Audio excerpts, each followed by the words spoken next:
Hi. நான் இப்போ இந்த வாய்க்கால் பக்கத்தில் உட்காந்துருக்கேன். அவர் வயலை பார்க்க உள்ளே போயிருக்காரு. என்னால் போக முடியலன்ட்டு நான் இங்கே உட்காந்துருக்கேன். ஊருக்கு வந்தோம், அம்பாபுரத்தில் இருக்கோம். இப்போ ப்ரெஷ்ஷு கொண்டு வரல, வேப்பங்குச்சி பல்லு தேய்க்க போகிறேன். இங்கே பாருங்க, தெரியுதா வாய்க்கால் தண்ணி கிடக்குது. ஆலமரம் பக்கத்தில்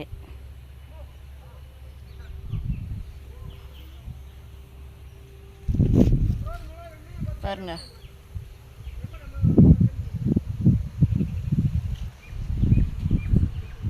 இந்த அந்த பக்கம்லாம் நெல் எல்லாம் விளைஞ்சி அறுவடைக்கு தயாராக இருக்குது.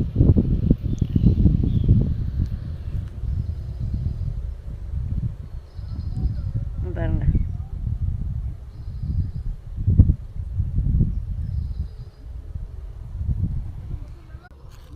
மறக்காமல் நம்ம சேனலை சப்ஸ்கிரைப் பண்ணுங்கள், லைக் பண்ணுங்கள், கமெண்ட் பண்ணுங்கள், ஷேர் பண்ணுங்கள்.